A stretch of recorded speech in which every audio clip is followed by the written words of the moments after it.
Ecco letto lì. Non le hai detto niente, vero? No? Fatma non rivela mai il suo segreto.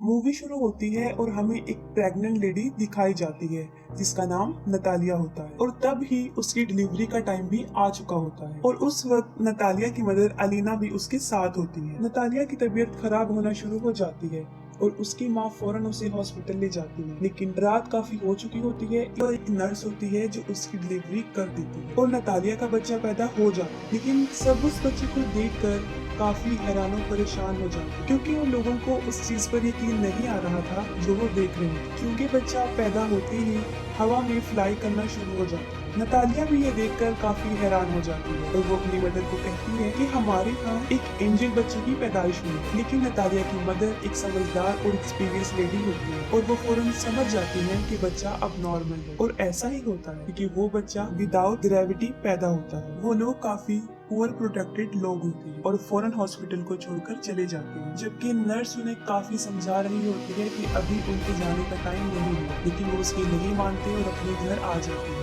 जब वो लोग घर आ जाते हैं तब नतालिया की मदर उसे एक अजीब सा क्वेश्चन पूछती है। वो पूछती है कि तुम याद करो कि इस बच्चे का बाप कौन है, लेकिन नतालिया को याद नहीं आ रहा होता कि उस बच्चे का बाप कौन है। फिर उसकी मदर उसे बताती है कि ये कोई नॉर्मल बच्चा नहीं और इस बात को हमें राज रखना, और अगर इस बात का किसी को पता चल गया तो हमें कई मुसीबतों का सामना करना पड़ सकता। फिर वो बच्चे का नाम सिलेक्ट करते हैं, तब उसका नाम ऑस्कर रखा जाता है और ऑस्कर सच में नॉर्मल बच्चा नहीं था क्योंकि उसे संभालना काफी मुश्किल था। जब वो लोग उसे अकेला छोड़ते थे तो वो छत से ही चिपक जाता था और देर तक वही चिपका रहता था। ये देखकर उसकी नानी उसके लिए काफी बेड्स बनाती है ताकि वो बच्चा जमीन पर गिरे और छत को भी वो काफी सॉफ्ट और लाइट वेट बना देते हैं ताकि बच्चे को चोट न लगे, क्योंकि उन लोगों को इस बात का भी डर था कि अगर उन्होंने इसे बाहर अकेला छोड़ दिया तो वो हवा में उड़ जाएगा और स्पेस में कहीं चला जाएगा। तभी वो लोग ऑस्कर के लिए काफी कॉन्शियस होते हैं और उसकी नानी और उसकी माँ उसका काफी ख्याल रखते हैं। फिर वक्त के साथ साथ ऑस्कर बड़ा होना शुरू हो जाता है, लेकिन वो घर पर ही रहता है क्योंकि उसकी नानी उसे बाहर न जाने नहीं देती। घर रहकर वो मोस्टली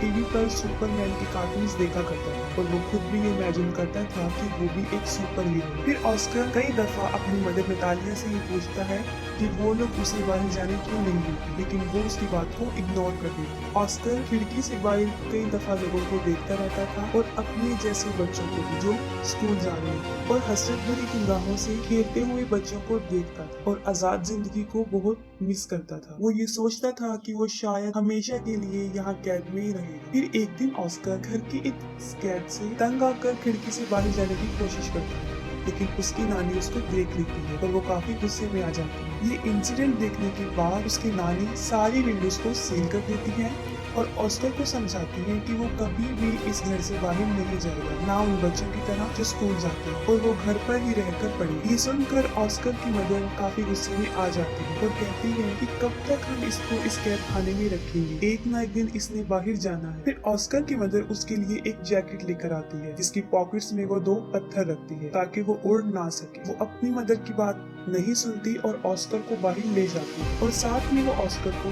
ये भी बताती है कि वो सुपरमैन की तरह अपना राज किसी को नहीं बताएगा, वरना वो भी कभी सुपरमैन नहीं बन सकता। फिर एक दिन ऑस्कर अपनी मदर के साथ कुछ सामान परचेज करने चला जाता है और वहाँ पर एक बच्ची से टकरा जाता है। उस बच्ची का नाम अगाथा होता है। अगाथा का सारा सामान उसके हाथ से नीचे गिर जाता है और वो ऑस्कर पर काफी चिल्लाती है और ऑस्कर को 2 पानी की बोतल्स दे देती है कि अब तुम्हारी पनिशमेंट ये है कि तुम इसे मेरे साथ मेरे घर लेकर जाओगे। लेकिन ऑस्कर इसके लिए इनकार कर देता है, लेकिन अगाथा उसे बहुत इंसिस्ट करती है। तब ऑस्कर इसके लिए राजी हो जाता है और अपनी मदर को बगैर बताए वो उस बच्ची के साथ चला जाता है। अब ऑस्कर के हाथ में 2 भारी बॉटल्स होती हैं और उसके पॉकेट्स में पत्थर भी होते हैं, जिसकी वजह से वो काफी हैवी महसूस कर रहा है। वो अपने पॉकेट से दोनों पत्थरों को निकाल कर फेंक देता है। अब एगाथा के साथ उसकी फ्रेंडशिप हो जाती है। फिर एगाथा अपने घर पहुंच जाती है और वो ऑस्कर से पानी की बॉटल्स मांगती है, लेकिन ऑस्कर पानी की बॉटल्स लेने से इनकार कर देता है क्योंकि उसे पता होता है कि अगर उसने ये पानी की बोतल उसे दे दी तो वो हवा में उड़ जाएगा। जो कि एगाथा ना समझ होती है और वो ऑस्कर से बॉटल छीन लेती है। जैसे ही वो ऑस्कर से बॉटल लेती है वो हवा में उड़ जाता है। वो जगह चारों तरफ से काफी बंद होती है, इसलिए ऑस्कर ज्यादा ऊंचा नहीं उड़ता। एगाथा ये देखकर काफी हैरान हो जाती है और चिल्लाकर उसे सुपरमैन कहती है। ऑस्कर उससे हेल्प मांगता है। ये सुनकर एगाथा फौरन अपने रूम में जाती है और अपना एक पिंक कलर का बैग उठाकर लाती है जो पत्थरों से भरा होता है। और उनका आइडिया ये था कि इन पत्थरों को वो अपनी पॉकेट्स में रखेगा, जो कि एक अच्छा आइडिया था। उनका ये प्लान अच्छा साबित होता है और ऑस्कर नीचे आ जाता है। फिर उनकी गहरी दोस्ती हो जाती है। फिर ऑस्कर एगाथा को कहता है कि तुम प्रॉमिस करो कि इस बात को सीक्रेट रखोगी और किसी को नहीं बताओ। और दूसरी तरफ ऑस्कर के गायब होने की वजह से उसकी मदर और उसकी नानी काफी परेशान होती है। वो उसे काफी ढूंढती है और वो ये सोच लेती है कि वो शायद हवा में उड़ गया है, क्योंकि जो पत्थर उसकी मदर ने उसकी पॉकेट में रखे होते हैं वो उन्हें जमीन पर गिरे हुए मिलते हैं। फिर ऑस्कर उसी बैग के साथ जो एगाथा ने उसे दिया था घर आ जाता है और अपनी मदर को एगाथा के बारे में बताता है। फिर उसकी मदर उससे पूछती है कि कहीं तुमने अपना राज उसे तो नहीं बता दिया, लेकिन वो अपनी मदर से झूठ बोल देता है कि मैंने नहीं बताया। फिर ऑस्कर और एगाथा कई दिन तक एक दूसरे से मिलते रहते थे। फिर एक दिन ऑस्कर की मदर को इस बात का पता चल जाता है कि एगाथा उस राज के बारे में जानती है। फिर उसी दिन के बाद उसकी मदर उसे एगाथा से मिलने नहीं गई, क्योंकि एगाथा काफी दफा ऑस्कर से मिलने उनके घर पर आती थी, लेकिन नतालिया उसे दरवाजे से ही भेज दी। फिर उन लोगों के आसपास के लोग उन्हें मशहूर निगाहों से देखने लगे, क्योंकि उन्हें ऐसा लग रहा था कि शायद ऑस्कर की मदर और नानी उसके साथ बुरा सलूक करती हैं। तभी वो उसे घर से ज्यादा बाहर आने नहीं देती और वो स्कूल भी नहीं जाती। फिर इस बारे में वो पुलिस को बता देती। फिर अगले दिन पुलिस उनके घर आ जाती है और उन लोगों को वार्न करती है कि वो ऑस्कर को कल से स्कूल भेजे, और मजबूरन उन लोगों को ऑस्कर को स्कूल भेजना पड़ा। फिर ऑस्कर की मदर उसके साथ स्कूल जाती है और उन्हें इस बात का भी ख्याल आ जाता है कि ऑस्कर एक नॉर्मल लाइफ नहीं जी सकता। फिर वो ऑस्कर को ले आती है और उनकी आंखें आंसुओं से भर जाती है। उसकी मदर इस सारी बात को समझ जाती है और वो घर छोड़ने का फैसला करती है। फिर वो अपने घर को छोड़कर बहुत दूर एक जगह पर रहना शुरू कर देती है। काफी साल गुजर चुके होते हैं। अब ऑस्कर भी जवान हो जाता है। उसकी मदर काफी ओल्ड हो जाती है और उसकी नानी की डेथ हो जाती है। और ऑस्कर के पास अब तक वो बैग होता है जो एगाथा ने उसे दिया होता है। वो उस बैग को कभी भी अपने से दूर नहीं करता, इवन के सोते वक्त भी वो उसे अपने साथ लेकर चलता। लेकिन आज भी उसका लाइफ स्टाइल जीने का वही तरीका, घर में रहकर भी वो जिंदगी गुजारता और उसकी जिंदगी सीक्रेट पर ही चल रही है। ऑस्कर की मदर और वो एक दूसरे का बहुत ख्याल रखते हैं। ऑस्कर अब अपनी जिंदगी से फेड अप हो गया। इस राज को छुपाते हुए वो काफी तंग आ चुका। फिर वो सोचता है कि अगर दुनिया को इसके बारे में पता चल जाएगा तो वो थोड़े ही वक्त में पूरी दुनिया में मशहूर हो जाएगा, जैसे उसका आइडियल मैन सुपरमैन। और उसके ऊपर बहुत से लोग किताबें भी लिखेंगे, लेकिन उसकी मदर ऐसा कुछ नहीं चाहती। लेकिन उसकी मदर उसे समझाती है कि ऐसा कुछ नहीं हो, क्योंकि उसकी मदर को ऐसा लगता था कि अगर दुनिया को इस राज का पता चल गया तो वो उसे खो दे। फिर वो अपनी माँ की खातिर सब्र कर लेता है, लेकिन फिर उसका सब्र खत्म होना शुरू हो जाता है और एक दिन वो अपनी मदर को बगैर बताए घर से बाहर चला जाता है। फिर वो एक मैजिक शो में चला जाता है जहाँ लोगों के टैलेंट को दिखाया जाता है और वो पहली मर्तबा अपने टैलेंट को दिखाने वहाँ चला जाता है। फिर उसी रात वो शो हिट हो जाता है और उसकी माँ भी वो शो देख लेती है। इस मामले में ऑस्कर की मदर बेबस थी।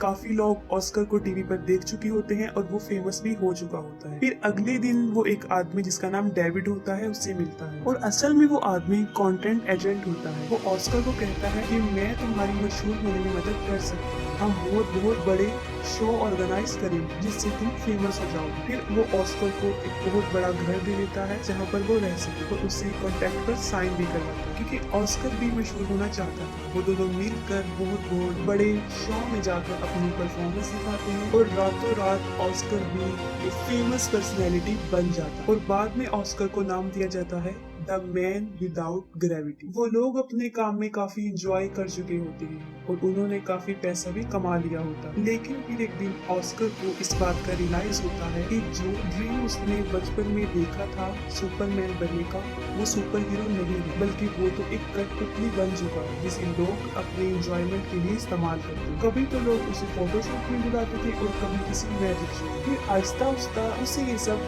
नापसंद होना शुरू हो जाता है। हालांकि उसके ऊपर बहुत सारी बुक्स लिखी जाती हैं, बहुत सारी मैगजीन्स छपते हैं और कुछ ऐसी डॉक्यूमेंट्रीज जिसमें उसकी नानी और उसकी मदर को काफी बुरा प्रेजेंट किया, जिसे ऑस्कर को काफी बुरा लगा। और फिर एक आखिरी शो होता है जिसमें उसे एंजल का कॉस्ट्यूम पहनाया जाता है जो उसे बहुत बुरा लगता है। वो कहता है कि मैं कोई एंजल नहीं हूँ। उसे काफी गुस्सा आता है और वो शो में ही लोगों को बुरा भला कहना शुरू कर देता है। फिर वो अपनी मदर को कहता है कि वो ये सब कुछ छोड़ने का फैसला कर चुका है। फिर वो अपने एजेंट को कहता है कि बस मेरा काम यहीं तक था, मुझे अब वो शो नहीं और मजीद वो ये काम नहीं करे। उसका एजेंट उसे समझाता है कि तुम इसे ऐसे नहीं छोड़ सकते, लेकिन ऑस्कर इन सबसे तंग आ चुका है। वो कहता है कि तुम लोगों को जाकर ये कह दो कि द मैन विदाउट ग्रेविटी मर चुका है या हवा में कहीं पर उड़ गया। फिर वो अपनी माँ को भी गुड बाय कह देता है क्योंकि वो एक अलग जिंदगी जीना चाहता है। और अगले दिन न्यूज पर ये खबर आ जाती है कि द मैन विदाउट ग्रेविटी मर चुका है और बहुत से लोग उस पर तरह तरह के क्लेम करते हैं। ऑस्कर की माँ अब अकेली रहना शुरू हो जाती है और कई विजिटर्स ऑस्कर के बारे में पूछने उनके घर आते जाते हैं, लेकिन वो कुछ भी उन लोगों को नहीं बता। और फिर काफी साल गुजर जाते हैं। फिर ऑस्कर की मदर की भी डेथ हो जाती है, लेकिन ऑस्कर अभी तक जिंदा था।